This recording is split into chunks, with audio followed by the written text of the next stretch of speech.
All right, UFC 273 Saturday night. This is a fun one. Although I know it's going to happen, Bri. I'm going to lose a shit ton on golf Saturday during the day. I'm going to be like, oh, the three favorites, the three main events are all. I don't remember them ever being this big favorites, right?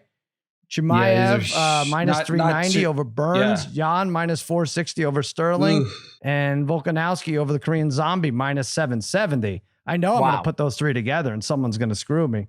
Who screws me, Brian?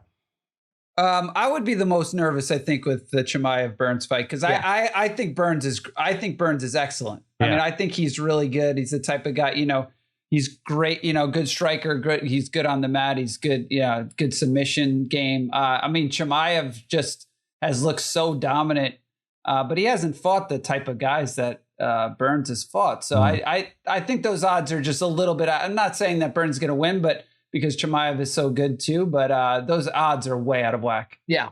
Yes. Yeah. That's and so Paulie Kid, you like that at least to go over 1.5 rounds, right?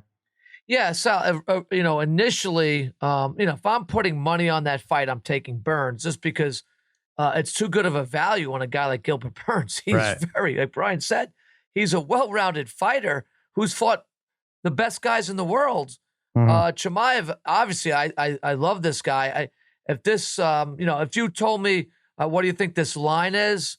Say, I don't know, without me knowing, I would have thought it's like Chimaev minus, 175. I don't know. I'm shocked that it's this much. And so, Yankees just tied it up, by the way.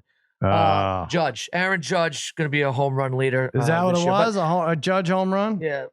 Oh, it wasn't Judge. Sorry, Giancarlo Stanton. They're both gigantic. So Sal, Chimaev, first of all, Sal, I don't think I've ever seen three better fights that don't, like, according to the odds, aren't great fights. These are three great fights, I think. This card has the potential to be awesome because you're almost getting three main events in this fight right here. So what I'm taking is I'm going to take this Burns Chimaev to go over 1.5 rounds.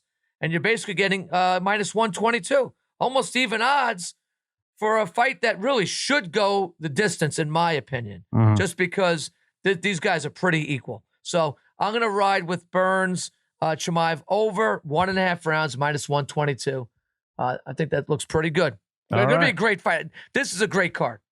Right, I think this is a good price for Volkanovski by points, minus 120. Usually if you're a minus 770, wait a minute, shouldn't it be a little higher? I don't know. All right, talk us through this one.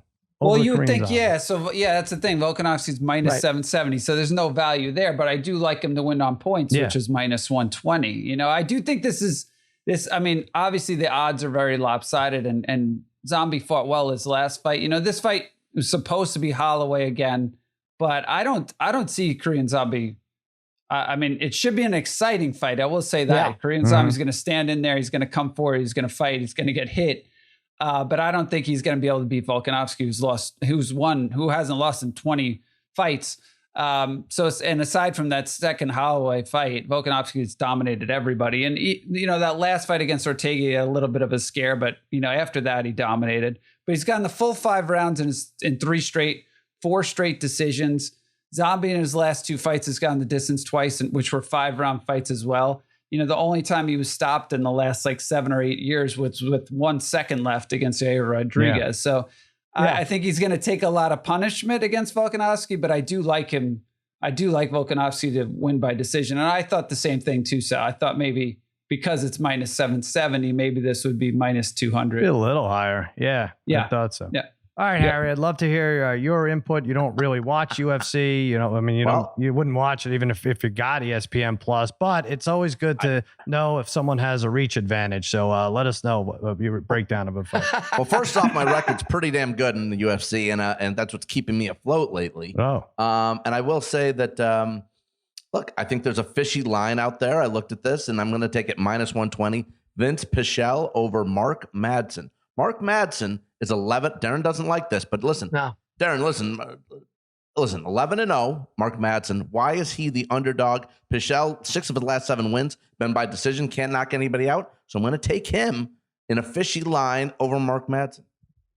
Darren says no such thing as a fishy line, right? Right. Listen, Judge ain't hitting any home runs or doing anything. Anyways, by the way, today, Darren, he's too busy this morning turning down $213 million. Oh, please. If he did that, which it appears he did, that was a mistake. Well, but that's not what the announcement was. It was that they weren't going to negotiate, right? I heard he denied it. He turned it down. Harry, you know Mark Madsen's not the one who used to play for the Lakers. You understand, right?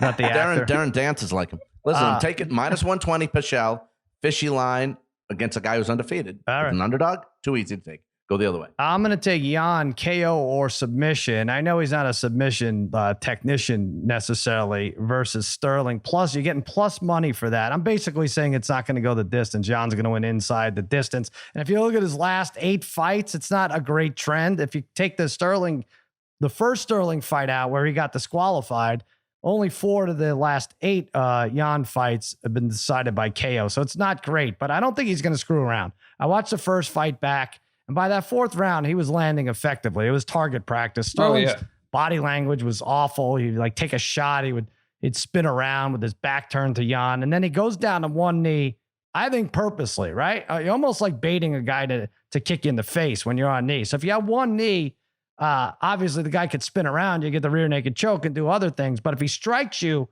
when you're on one knee, you get the other guy gets disqualified. So he had a free break there. Jan knees him. The fight's over. I'm very confident he would have finished Sterling off there in the 4th round. And I'm even more confident that he's not going to want to leave it to the judges or chance or anything or the scorecards. I think he knocks him out probably around the 4th round. That's plus 130, Jan KO or submission.